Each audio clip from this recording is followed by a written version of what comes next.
Alright everybody, welcome back to the channel. If you are new to the channel here, this is the first episode you're watching, I would encourage you to go back to last week's episode where I reacted to the first episode of Giants Hard Knocks. That one was a little more negative than this video is going to be, and there are some things I talk about in this video that will probably only make sense if you see my take from last week. So pause this one, go check out last week's, and then come back to this one. But for those of you that did watch last week's video, let's just get into it. I genuinely thought this episode was, a lot better than last week's episode. There was a lot less Saquon drama, even though there was Saquon stuff that did happen in the episode. What was cool to see, and I have a list of notes here of things that I thought were really interesting in the show, and one of them was like the press conference prep that Joe Schoen had to go through before his first press conference at the Combine for this season. And basically you get to see behind the scenes of him with like the PR department, his like public relations team, and they're like, yeah, like you're probably gonna be asked this question and this question because these are big talking points, and not only just like in the media, but like on Twitter, on YouTube videos, Giants podcasts, like this is what people are talking about. This is what they're, the media is going to want answers for. So it was cool kind of watching that prep, and like, they're acknowledging all the things that we're talking about. They're just not necessarily going to go out there and, spill the beans and give the media basically a, free reign to write any kind of story that they want to, because, we all know that the more information that you give the media, they're just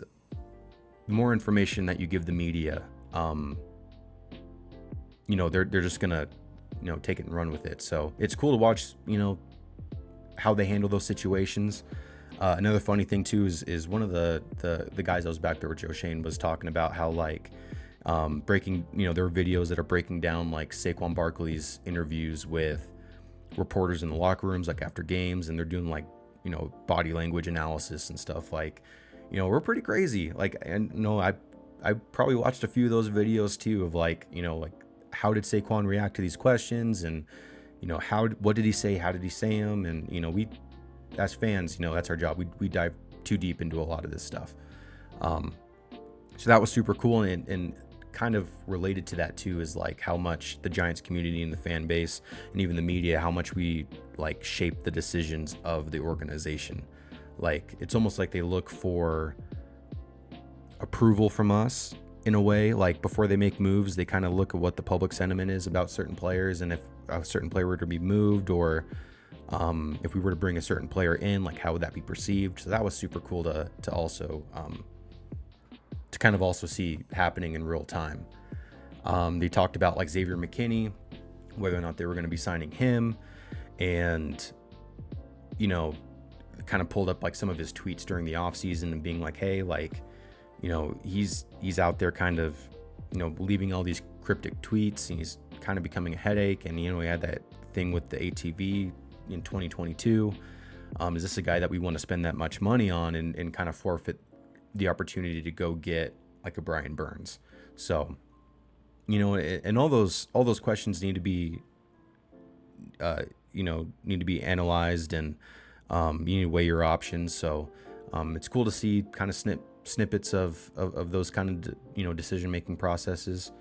So I thought that was super cool.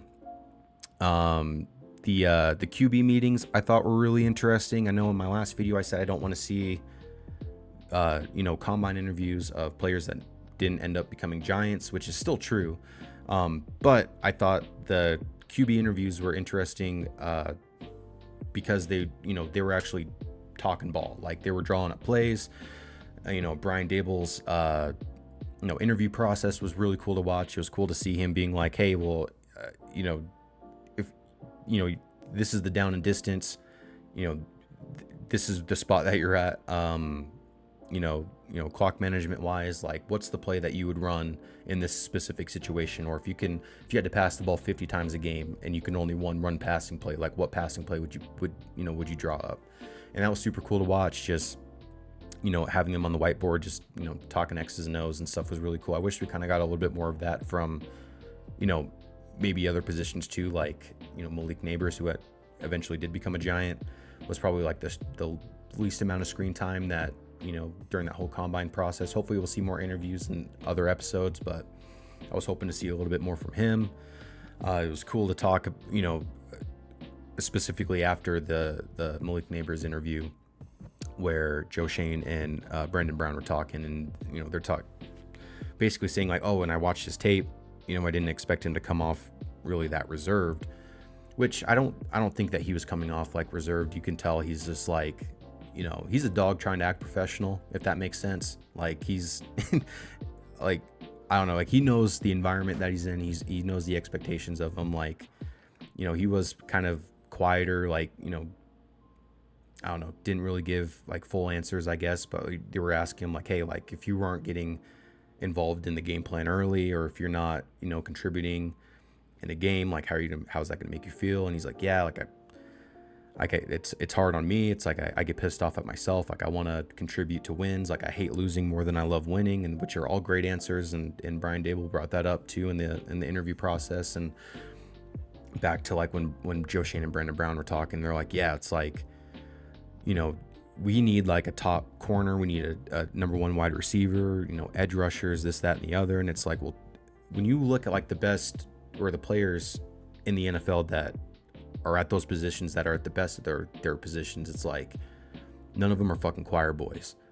And I don't know, I think like the Giants have kind of become like an organization where it's like, I feel like character and like personality trump like on-field production and talent. I feel like they have been going for like the choir boys for a while now, and I've never really understood that. It's like, I would rather get the guy that has like character. I mean, as long as they're playing on the field, like, as long as they're not doing any fucking reckless shit, right? Like, obviously. But if they're just like, I don't know, if they're aggressive, they're like fucking shit talkers, or I don't know, like they get in like players' faces and stuff and like hold other players accountable. Like, you need those kind of players on your team.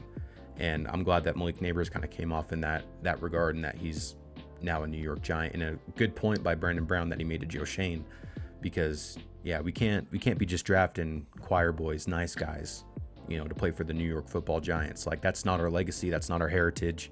I don't know when that became who we are, but it's never been that way. And so I'm glad to hear people that are actually inside the organization make that point, because, attitude kind of comes with a certain level of talent, right? Like, if you're a damn good player, it's like, I'm kind of gonna assume that you're gonna have a bit of a complex, right? And that's fine. Like, as long as you're not going out there doing illegal shit. Like, having a complex, sometimes having that level of confidence can rub off on other players in the locker room. It can boost up. I mean, even our guys in the wide receiver right now, just bringing him in, just one player, it's like it raises the fucking bar for everybody else.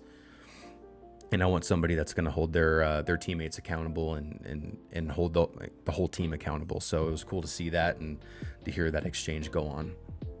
Another thing, it's like, another point I have here is, at the very end, and this was something that kind of irritated me about the first episode, is just kind of seemed like the Saquon Barkley show. And at the beginning of this episode, I was kind of fearing that that's what it was going to, inevitably turn into, is just kind of like the Saquon Barkley drama hour. But you didn't really get that until, the last few minutes of the episode. And the cool thing about this exchange too is it was Joe Schoen talking to Saquon's agent, Ed Berry, and they were having the exchange of like, I know this is what he's asking for. I don't know if he's really going to get that on the open market. I think that if he's here and he's healthy, he improves the team. He makes us a better team, but I don't know if I can justify that price. And then like the agent comes back and he's like, well, when you're at home alone at night in your room, he's like, will you lose sleep over losing him? And he's like, I don't think I will, so, and then after that exchange, Joe Schoen calls Saquon and gives him the rundown, which Saquon kind of seemed a little like standoffish, I guess, like fucking short fused with, and maybe I'm reading too much into it, but it kind of seemed like how he was with me when he was talking to Joe Shane on the phone. And, you know, Joe Shane tells him, he's like, yeah, I'm going to do right by you. I'm going to, you know, let you go out there, test the market. And he's like, the only thing I ask, and let's make a deal right now that, you know, whatever offer that you do get, you come back to us. I mean, you say you always want to be a Giant for life. You want to retire a Giant. You want to be in the Giants Ring of Honor. He's like, are you going to trade that for, you know, like an extra million or, anyway, he's like, come back to us and at least give us the opportunity to match the offer. And Saquon seemed like, he's like, well, I already fucking told you, like, how I feel about the team and what I want to do. And that's kind of vague. It's like, can you just say, like, yeah, like, for sure, like, thanks for letting me, you know, go out and see what I'm worth. And obviously, yeah, like, I'll do the Giants a courtesy, and like, whatever my highest offer is, I'll bring it back to you guys and see if you guys can match it.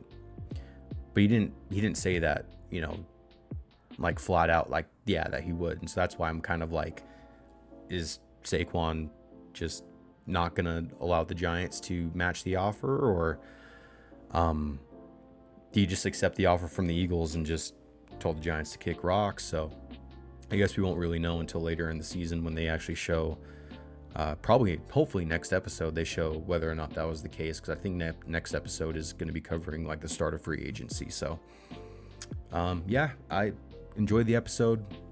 There were some things that I really enjoyed in it.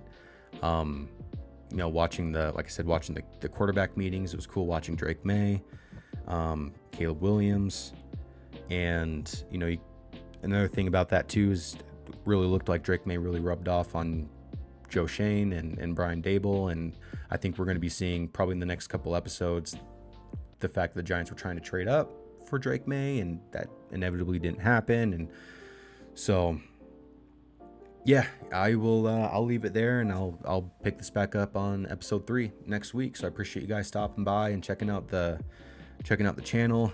Like, subscribe, and I'll see you guys in the next one. Peace.